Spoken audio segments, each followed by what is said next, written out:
Goedemiddag. De provincie Friesland had zijn beter weten in de provincie hierlang als culturele haardstad kandideren wollen. Dat zei de voorzitter van de Stichting Culturele Haardstad, Siem Jansen.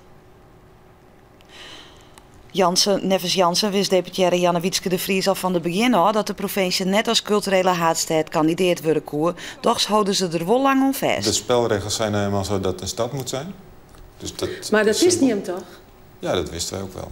Maar waarom hij hem net eerder verkeerd? Nou, waarom heeft de provincie daar niet eerder voor gekozen? Dat is een andere vraag. En dan bedoel je de deputaire?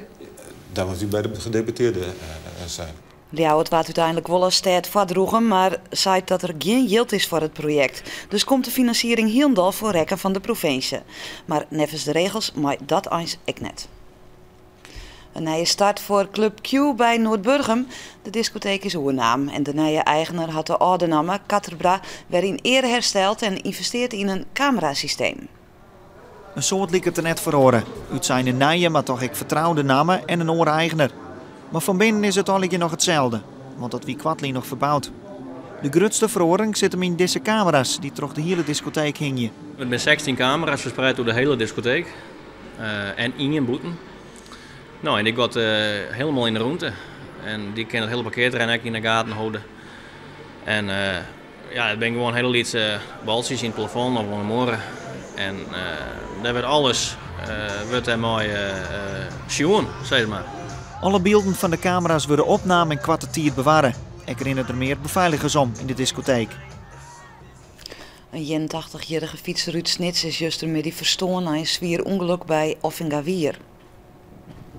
De man waard op de kruising van de 5G-wei en de paviljoenwei onrieden troch een 22-jarige automobilist uit Jennevoort. De Snitser fietste hier met zijn vrouw, die rekken net verwoenen. Medewerkers van de traumaheli hebben nog bezocht het slachtoffer te reanimeren. De politie onderzoekt de correcte oorzaak van het ongeluk. Het had lang worden, maar Sondel krijgt hij hier dan toch haar eigen dorpshuis. Het is voor het eerst dat het dorp een eigen gebouw had voor haar verenigings. Het gebouw dat nou deelzet wordt kost het goed zo'n €150.000 en wordt voor een grutpad betalen door de gemeente Gasterland-Sleert en de provincie. Enkele tientallen dorpsbewoners binnen al maanden als vrijwillige dwaande met de bouw. Nou ja, dit missen wij. Hè. Wij missen gewoon een dorpshuis omdat wij ooit een gebouwtje huren moeten van de sjerkeren. En het is natuurlijk noffelijk dat je een gebouwtje hebt van jezelf, hè, waar alles in staat. Je hoeft niks maar spul te sjouwen meer. Alles in je mooi en alles mooi onder je dak en het op mooie vrijwillige basis. Dus het is hartstikke mooi. Het dorp hield tientallen jaren de wens van een eigen dorpshuis, maar een periolien kwam pas groen beschikbaar. Het is de verwachting dat het dorpshuis in december in gebruik worden kan. Sport dan. Shorttrekker Sjenky Knecht van Bantegee is juist Europees kampioen geworden op de 1500 meter. De Europese kampioenschappen binnen in Tsjechië.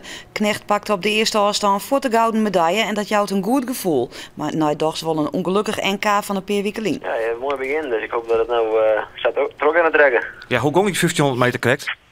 Niels had een heel skof op kop rijden en ik zie het een beetje op de vierde plakje zitten op de pion. En ja, in de laatste 3 rondjes kon ik mooi naar voren scoren. En zijn er overwinning rijden. Maar nee, ik ben zeer tevreden. Nou, het treien lieken ze spullen. Wie het doel van Cambuur in de uitwedstrijd en FC Os duidelijk. De 3 punten moesten mooi naar Ljouwert.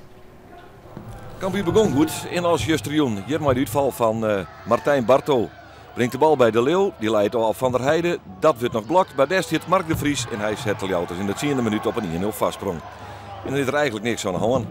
Maar starig gewoon Jel Cambuur het heft vol uit honden. Hier het paasje van Van der Sloot op Nederlands. En die wint de 1-1 brengt het tikje in de 38e minuut. En het wordt nog slimmer voor Cambuur, want hier is het Kapperliek. Oud Cambuur die het oppaast op Van der Sloot. Van der Sloot wint een Kapperliek, die vindt op een Nederlands. En die wint dat kansje wel te benutten. 2-1 voor FC Os in de 54e minuut. Maar Cambuur komt erom. Hier maar de voorzet van Martijn van der Laan. Brik Barto, die komt prima van Kapperliek en tikt de moerkeeper Richard Arends in. 2-2 en dan is er nog van alles mogelijk. Hier het hakbaltje van Sander van der Heijden op die komende Martijn van der Laan. Die krijgt geen penalty, maar Mohamed El Makrini hier wol zien tweede gele, dus rode kaart van scheidsrechter Van den Heuvel. En dan moet Cambuur nog 24 minuten met Tjeneman verder. Simone wint in de slotfase dan nog dit het wan. Hij bereikt groot faam en in de absolute dying seconds van de wedstrijd pakt FC Os de oorwinning met 3-2. En dat is pittig. Het waar dan nog. Joen en vannacht vriest het 12, 3 graden. Er is ook kans op mist. En daardoor kan het glad worden. Morgen is het vrij helder, maar ook wel eens wat bewolking en wat hele lichte sneeuw. De temperatuur morgen om het vriespunt heen. In de nacht, na Mandita, krijgen we matige frost. En ons het nijs in het kwad. Aanst meer en oornijs om 6 uur.